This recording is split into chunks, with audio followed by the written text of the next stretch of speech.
A gente segue em Brasília para falar do acordo entre o Mercosul e a União Europeia, que não está previsto na pauta do encontro de hoje entre os presidentes Lula e Macron em Brasília, mas se tratando do presidente Lula, tudo pode acontecer. Débora Bergamasco conta pra gente esse bastidor do que esperar, levando em consideração que ontem Macron disse que esse acordo é horrível.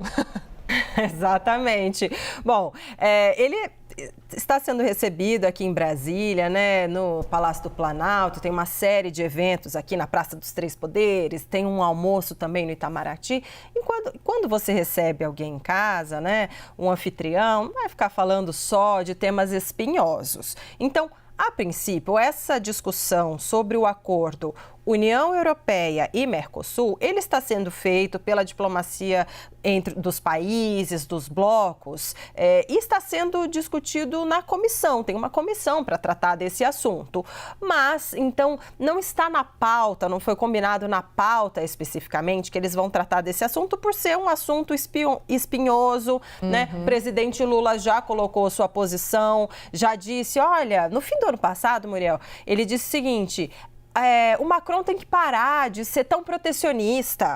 Ele já criticou, já disse isso, porque de fato, né, tem essa questão de querer proteger a agricultura da França. E ontem mesmo aqui no Brasil, Macron disse, olha, esse acordo é horrível. Mas o que é importante é o seguinte: pode ser que tanto Macron quanto o presidente Lula toquem nesse assunto, peçam uma sensibilização sobre o tema, tanto de um lado quanto de outro. Mas o fato é, olha, a comissão, eu apurei aqui, conversei agorinha também com fontes do Itamaraty, que me disseram o seguinte: esse assunto do acordo, ele está parado até pelo menos junho desse ano. Olha só, deixa eu até ler aqui a frase que eu acho que é importante trazer para vocês. Claro. Em junho vai ter as eleições do Parlamento Europeu. Então, a ideia é esperar essa eleição, esperar que os novos parlamentares assumam o posto. Por quê? Porque os parlamentos dos países signatários do acordo, eles têm que aprovar o texto. Então, são 27 chefes de Estado que têm que aprovar o texto e depois os parlamentos desses países. Então, o que adianta você discutir agora, depois vai mudar o parlamento europeu e aí você tem que discutir novamente, convencer novamente os novos parlamentares. Então, a ideia é que é o seguinte: não tem muito o que avançar. Pode fazer ali um apelo, né? Pode ser que esse assunto entre, mas o foco, falei também, agora o pessoal está acordando cedo, viu? Conversei agora com fontes do Planalto que me disseram o seguinte: a ideia é focar na reunião bilateral dos acordos convergentes, dos assuntos convergentes, né? Devem falar algo também sobre o conflito no Haiti, aqui perto, né? Porque, enfim, tem essa proximidade com a França, política, né? E também a proximidade física, geográfica com o Brasil. Então, é algo de interesse dos dois países falar sobre isso. A preocupação sobre o conflito, a guerra, né, entre Israel e Hamas sempre é um tema de preocupação. Apesar de ter lados um pouco divergentes em relação à guerra Rússia e Ucrânia, pode ser que esse assunto apareça. E a gente sabe que por mais que o encontro entre dois chefes de Estado seja algo formal, solene, os dois eles têm uma relação boa e até a gente pode até arriscar dizer que um pouco descontraída. Então, uma quebra de protocolo sobre o que estava previamente combinado de falar nessa reunião bilateral, pode ser que esse protocolo seja quebrado, sim, porque eles têm essa liberdade para falar sobre isso. Agora,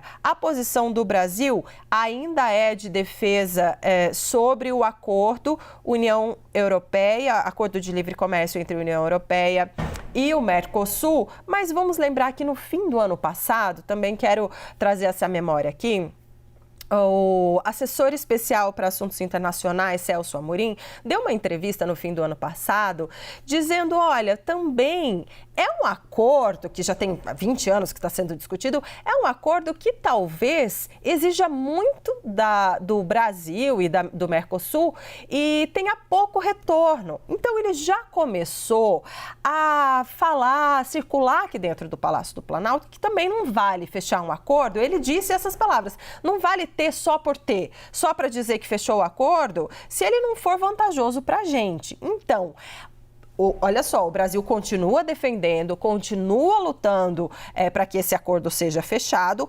porém, há um entendimento de que também não vale assinar a qualquer custo. Então, vamos ver aí como as coisas caminham, né, Muriel, para ver, enfim. E depois, na sequência desse encontro, dessa reunião bilateral, a portas fechadas, os dois farão um pronunciamento à imprensa. Pelo que a gente apurou, não é coletiva, ou seja, a imprensa não vai poder perguntar, né? Tem imprensa francesa aqui, imprensa brasileira, eles têm 2 púlpitos, cada um deles fala, enfim, faz esse comunicado à imprensa. Mas eu sei de colegas que estarão lá, que inclusive aqui dos nossos repórteres que estarão lá, que se houver oportunidade da imprensa perguntar, obviamente esse assunto vai ser mencionado. Com certeza. Agora, tem uma previsão, uma expectativa de ensaio de fotos, talvez na Esplanada dos Ministérios, agora em Brasília, porque é foto em tudo quanto é lugar, Débora, eu tô amando. Vamos falar das fotos? Bom, então, gente, essa história, eu tô amando esse meme, Muriel. Eu tô. Sabe que a gente, enfim, as fotos estão aqui já do nosso lado, a gente consegue ver as fotos no primeiro dia já da chegada de Emmanuel Macron, os dois juntos. E sabe que tem um tweet, né, lá no X, que viralizou muito, que, enfim, é muito engraçado, que é um menino colocou assim: olá, pessoal, sou fotógrafo profissional de casamentos, faço wedding, pré-wedding e todo tipo de ensaio. Anexei aqui um exemplo do meu trabalho mais recente de um casal feliz que fotografei na Amazônia. Viva o amor! E são os dois, as fotos. Obviamente ele não fez essas fotos, né, era brincadeira, mas é incrível, incrível. E olha só, e não é só piada que eu trago não, hoje eu trago até apuração sobre esse caso. Então vamos lá, olha só. Eu conversei com pessoas que... Então, essas fotos foram tiradas na Amazônia, logo que Macron chegou no Pará, né, na região amazônica ali do Pará. E em Belém ali. E eu apurei com pessoas que estavam no momento da foto que essas fotos não tiveram assim a chamada um direcionamento das poses. Por exemplo, levanta o braço, dá a mão aqui. Agora olha para o outro. Isso, agora um olha para o outro e dá um sorriso, abaixa um pouquinho o queixo. Nada disso. Não foi necessário. As fotos foram espontâneas. Então, quem estava lá me disse, essas fotos foram espontâneas, a gente não fez nenhum tipo de direcionamento.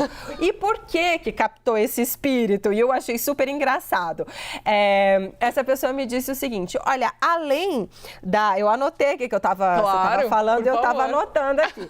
E aí ela me disse o seguinte: além deles terem uma boa relação, desde que eles se conheceram em 2021, o clima da Amazônia é mágico. Maravilhoso. Eu achei sensacional. Então, as fotos foram espontâneas. E digo que as roupas também, né? As roupas, os dois de branco, traz essa coisa. Por isso que a gente tá falando fotos, nossa taxa escrito fotos pré-casamento, aquele pre-wedding, assim, que as pessoas fazem aquelas fotos para depois divulgar, vamos casar tal dia. Para que quem não tá entendendo o que é o pre-wedding, o pré-casamento, é isso, né? Exato. E o que mais você apurou? E aí conversei também com fontes do Palácio do Planalto, que me disseram o seguinte, porque tem uma repercussão internacional na França, não foi só aqui, não. Opa! Na França. Então, eu separei aqui o Le Figaro, o Le Monde e também o Le Parisien. Reproduziram essas fotos e chamaram de bromance, né? Que é o romance entre brothers, digamos assim, entre amigos, o romance entre amigos. Então, eles reproduziram as fotos e disseram justamente isso. Olha, parece foto de pré-casamento, bromance, né? O romance entre os amigos, entre os irmãos e tal. E aí eu perguntei no Palácio do Planalto, vem cá, e aí essa repercussão dessas fotos? O que vocês estão achando? Estão morrendo de rir, virou piada, estão vendo com bom humor, não estão nem um pouco incomodados e dizem que, olha, na verdade, representa o entendimento entre os dois. De fato, eles gostam de estar na presença um do outro, eles, apesar de divergências em vários temas, como, por exemplo, o Mercosul, que a gente falou, posicionamento em relação a sanções na guerra da Rússia com a Ucrânia, por exemplo, não não é só porque você tem divergências em algum ponto que você não pode ter aí, ó, esse olhar apaixonado. Pode. Pode sim. Não, e eu lembrei, recentemente agora, a Priscila Asbeck, nossa correspondente lá na França, encontrou com o Emmanuel Macron e perguntou, porque eles tinham acabado de aprovar e colocar na Constituição a liberação do aborto, na Constituição lá na França. E perguntou para Macron qual que é a avaliação, levando em consideração que a maior parte dos franceses apoia a liberação do aborto, mas no Brasil é um cenário completamente oposto. E Macron respondeu elogiando Lula, falando que não se preocupa com esse cenário no Brasil, porque o Brasil tem um presidente progressista, enfim, foi uma fala muito rápida para a nossa correspondente, a Priscila Asbeck, mas é importante lembrar desse cenário, Macron elogiando Lula. Não só isso, a gente sabe que eles se conhecem, como você lembrou, desde 2021, mas Macron recebeu Lula recentemente, antes mesmo dele tentar se reeleger agora novamente para esse terceiro mandato, com honrarias como chefe de Estado, quando Lula ainda era um ex-presidente. Então, é um movimento que realmente mostra que eles são muitíssimos próximos e essas fotos, enfim, são maravilhosas. Parabéns para quem fez essas fotos. E claro, né, o negócio é levar na brincadeira mesmo. Se você levar e não gostar, enfim, não gostar da brincadeira, aí complica, não é, Débora? Essas fotos, só para dar o crédito, por favor, do fotógrafo oficial do presidente Lula, Ricardo Stuckert, conhecido aqui como Stuquinha, que lembra durante a posse presidencial que ele mesmo virou meme, que ele correndo atrás do carro, ele tem o cabelo preto, assim, meio Chanelzinho, de óculos, e aí meio Keanu Reeves, assim, e ele virou meme, correndo atrás do carro para tirar foto, e é engraçado porque ele tira a foto, vamos reproduzir, ele tira a foto aqui com a câmera e filma com a outra mão. É um negócio desesperador, assim, fala, meu Deus, olha, não sei nem se pode acumular funções desse jeito, mas enfim, o Partido dos Trabalhadores, todo mundo trabalha, mas brincadeiras à parte, Muriel, as fotos são do Ricardo Stuckert e estão correndo o mundo mesmo, inclusive com muito sucesso aí na imprensa francesa também. Maravilhoso, a gente vai ficar acompanhando na expectativa, claro, agora do booking de fotos na Esplanada dos Ministérios, em vários lugares de Brasília, e eles vão ter que fazer esse tour também, a gente está na expectativa aqui, apesar de que a Amazônia é mágica, né, foi o que te disseram. Vamos ver se Brasília também. Mágico. Cuidado com quem você vai para a Amazônia, viu, mulher? Porque você pode ser clicada em fotos assim, mágicas. Todo mundo vai fazer ensaio pré-casamento, você vai para a Amazônia e sente essa magia de lá. Maravilhosa. Obrigada, viu, Débora? Obrigada.